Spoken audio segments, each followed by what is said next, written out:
राधे राधे। हरे कृष्णा। कैसे हो आप सभी लोग? आशा करती हूँ आप सभी मंगल में होंगे, स्वस्थ होंगे, अच्छे होंगे। आज का जो वीडियो है वो संपूर्ण वीडियो विजया एकादशी पर है।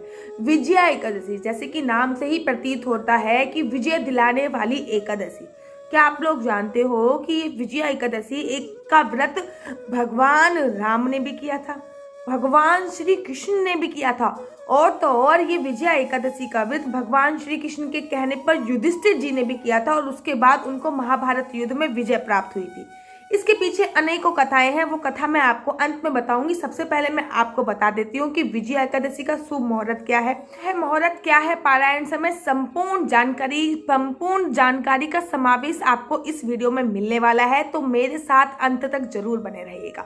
सबसे पहले बोला जाता है कि फाल्गुन मास के शुक्ल पक्ष की एकादशी को विजया एकादशी के नाम से संबोधित किया जाता है। आप लोगों को पता है कि विजया एकादशी इस बार 26 फरवरी और 27 फरवरी अर्थात 2 दिन पड़ रही है। अब आप कहोगे दीदी हम कौन से दिन व्रत रखें? तो जो वैष्णव पद्धति के लोग हैं, जो वैष्णव संप्रदाय के लोग हैं, वो 27 तारीख को एकादशी का व्रत रखते हैं और जो वैष्णव पद्धति को नहीं मानते हैं वो लोग 26 तारीख को विजय एकादशी का व्रत रख सकते हैं। पहले मैं आपको टाइमिंग बता देती हूँ। 26 तारीख को सुबह 10:18 से एकादशी प्रारंभ हो जाएगी, जो कि 27 तारीख को 8:12 तक रहेगी। लेकिन हमेशा बोला जाता है जैसे ही सूर्य उदय के साथ जो व्रत रखा जाता है, वैष्णव पद्धति के लोग हमेशा सूर्य उदय के साथ ही व्रत रखते हैं। तो सूर्य उदय का जो होता है, जिसमें द्वादशी तिथि, जब भी 2 दिन एकादशी पड़ती है तो जिसमें द्वादशी तिथि इन्वॉल्व होती है, जैसे कि 27 तारीख को जो एकादशी पड़ रही है उसमें द्वादशी तिथि इन्वॉल्व हो रही है, साथ ही सूर्य उदय के साथ ही ये व्रत प्रारंभ हो रहा है। तो वैष्णव पद्धति के जो लोग हैं वो 27 तारीख को एकादशी का व्रत रखेंगे। लेकिन जो वैष्णव पद्धति को नहीं मानते और इन सब चीजों को नहीं मानते हैं वो 26 तारीख को एकादशी का व्रत रख सकते हैं।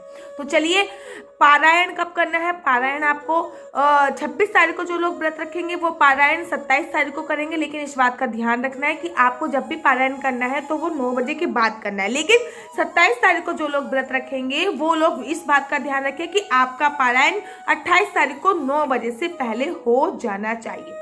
तो चलिए, अब मैं आपको बताती हूँ कि विजया एकादशी की पूजा कैसे होती है, वंदना कैसे करनी है, आपको भगवान को खुश क्या करना है, क्या विशेष भोग इस दिन आपको भगवान को लगाना है और इस व्रत की महिमा आखिर है क्या। कहा जाता है कि जो विजया एकादशी है इसका फल रखने से आप किसी भी कार्य में सफलता हासिल करते हो, किसी भी कार्य में आपको विजय प्राप्त होती है। ऐसा सभी एकादशी अपने आप में विशेष है, लेकिन जो विजया एकादशी है उसकी तो बात ही अलग है। ऐसे बोला जाता है कि अगर आपको कार्य में सफलता नहीं मिल रही है, अगर आपको शत्रु परेशान कर रहे हैं, अगर आप निरंतर प्रयास करके थक चुके हैं, तो एक बार विजया एकादशी का व्रत अवश्य रखिए।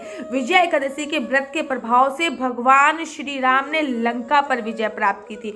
विजय एकादशी के व्रत के प्रभाव से श्री कृष्ण जी ने कंस को मारा था। विजया एकादशी के व्रत के प्रभाव से ही युधिष्ठिर जी महाभारत का युद्ध जीत पाए थे। तो आपने देखा कि विजय एकादशी का व्रत कितना पावरफुल व्रत है। वैसे भी पूरे साल जितने भी व्रत आते हैं, भगवान विष्णु का सबसे पसंदीदा जो व्रत होता है वो एकादशी का व्रत होता है। और विजय एकादशी की बात कहें तो पद्म पुराण में ऐसा आया है कि विजय एकादशी का व्रत के प्रभाव से हमें 3 एकादशी के व्रत रखने का फल प्राप्त होता है। तो इस दिन आपको क्या करना है, 10वीं वाली रात्रि को ही आपको चावल छोड़ देना है। जो भी 10वीं तिथि है अर्थात 25 तारीख की रात्रि को ही आपको चावल छोड़ देना है। कोई कोई लोग खाना भी छोड़ देते हैं, जैसे कि मेरी माता जी है वो 25 तारीख की रात्रि को ही भोजन को त्याग देती हैं और 25 तारीख की रात्रि को जो भी खाना होता है वो शाम को 5 बजे तक खाती हैं। उसके बाद वो अन्न ग्रहण नहीं करती। ये नहीं कि चावल भी ग्रहण नहीं करती, वो अन्न भी ग्रहण नहीं करती हैं।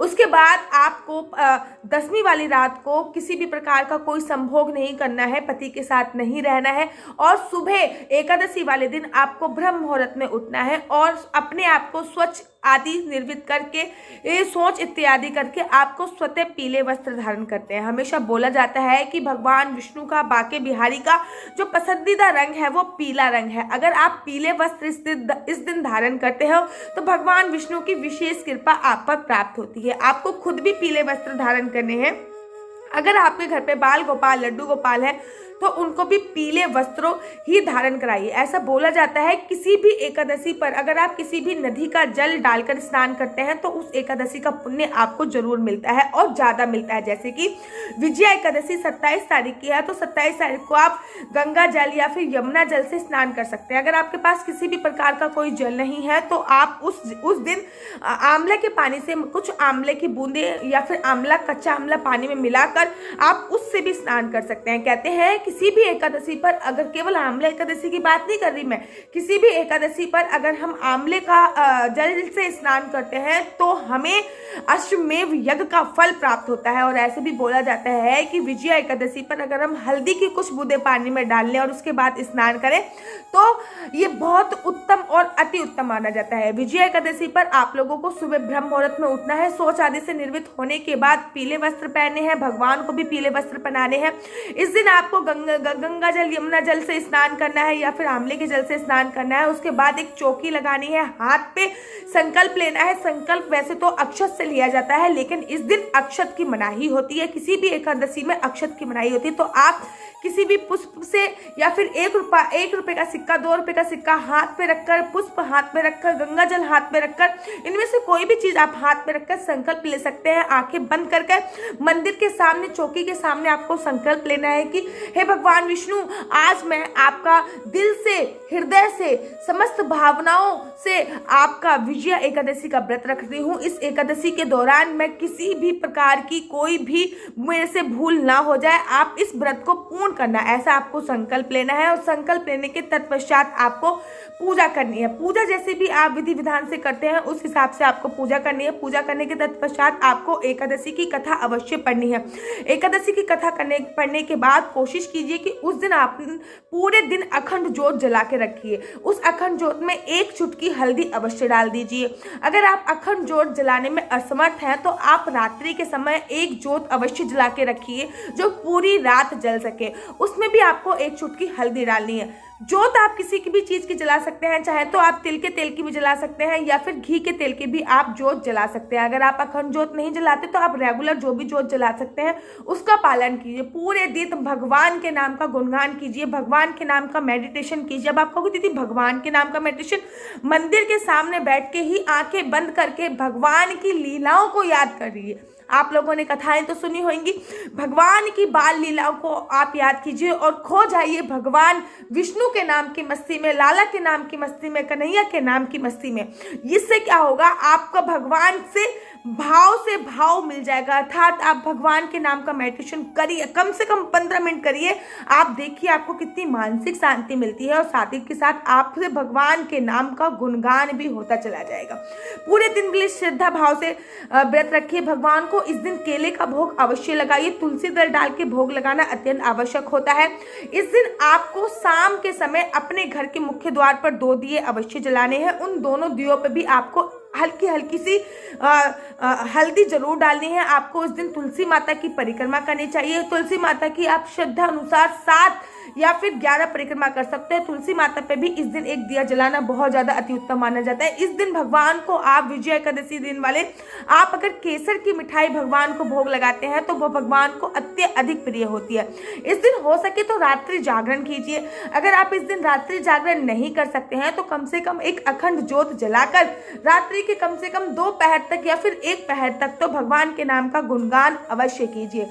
और हो सके तो आप पूरे दिन निराहार रहकर एकादशी का व्रत कीजिए। अगर आप निराहार नहीं रह सकते तो फिर आप फलों का रस ले सकते हैं, दूध ले सकते हैं, आप चाय ले सकते हैं, आप मतलब जो भी आप व्रत की जो चीजें होती हैं वो आप ले सकते हो। लेकिन ये नहीं कि आप कुट्टू के आटा या फिर समा के चावल बना के खा रहे हो। इस व्रत में ऐसा नहीं होता। आप चाहें तो एक समय फलाहार भी ले सकते हैं। पूरी श्रद्धा भाव से आप एकादशी का व्रत कीजिए और अगले दिन आपको 9 बजे तक, मतलब 28 तारीख को 9 बजे तक आपको एनी हाउ पारायण करना है। पारायण करने के तत्पश्चात भगवान को नहलाइए और उस पानी से ही आप अपना व्रत खोलिए। और उसके तत्पश्चात सबसे पहला जो आपको भोग लगाना है भगवान को वो आपको दूध और भात का लगाना है, और वही दूध भात आपको स्वतः धारण करना है। सबसे पहले भगवान का चरणामृत आपको धारण करना है, उसके बाद दूध भात आपको धारण करना है। तो चलिए अब मैं आपको बताती हूँ विजया एकादशी की कथा क्या है। पर युग में एक बार युधिष्ठिर जी ने भगवान श्री कृष्ण से फाल्गुन मास की विजया एकादशी के बारे में पूछा। तब उन्होंने भगवान श्री कृष्ण जी ने उनको कथा बताते हुए बताया कि विजया एकादशी के व्रत के बाद श्री राम ने इस व्रत को रखा था। उनकी कथा प्रभु श्री राम से ही जुड़ी है। कथा के मुताबिक जब भगवान श्री राम ने माता सीता के हरण के बाद रावण से युद्ध करने के लिए सुग्रीव की सेना को साथ लेकर लंका की ओर प्रस्थान किया था, तो लंका से सबसे पहले विशाल समुद्र को पार करना काफी मुश्किल था। श्री राम मनुष्य अवतार में थे, इसलिए कोई चमत्कार नहीं कर सकते थे, बल्कि आम मनुष्यों की तरह इस समस्या से निपटना चाहते थे। इस बीच श्री राम जी ने अपने भाई लक्ष्मण से समुद्र पार करने का उपाय पूछा, तो उन्होंने कहा, प्रभु वैसे तो आप सर्वथा ज्ञानी हैं, लेकिन फिर भी मुझसे इस बारे में जानना चाहते हैं। तो यहाँ से आधा योजन दूर वक्दालभ्य मुनि निवास करते हैं, अगर हम उनके पास जाएंगे तो कोई ना कोई समाधान अवश्य मिल जाएगा। इसके बाद भगवान श्री राम मुनिवर के पास पहुंचे, उन्हें प्रणाम करके अपनी समस्या उनके सामने रखी। तब मुनि ने उन्हें बताया कि फाल्गुन मास की कृष्ण पक्ष की एकादशी को विजया एकादशी कहते हैं। आपकी समस्त सेना सहित इस व्रत को करिए तो समुद्र पार अवश्य कर पाएंगे, बल्कि लंका पर भी विजय प्राप्त कर लेंगे।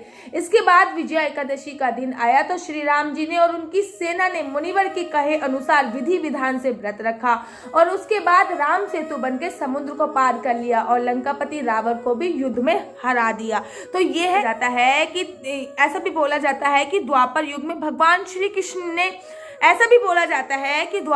भगवान श्री कृष्ण ने युधिष्ठिर को भी कहा था कि हे युधिष्ठिर, अगर आप महाभारत के युद्ध में विजय हासिल करना चाहते हैं तो आपको विजया एकादशी का व्रत रखना पड़ेगा। तो पांचों पांडवों ने मिलकर विजया एकादशी का व्रत रखा और महाभारत के युद्ध में विजय प्राप्त की। ऐसा भी बोला जाता है कि भगवान कृष्ण ने भी कंस को मारने से पहले विजया एकादशी का व्रत रखा था, और उसके बाद उन्होंने कंस पर विजय प्राप्त की थी।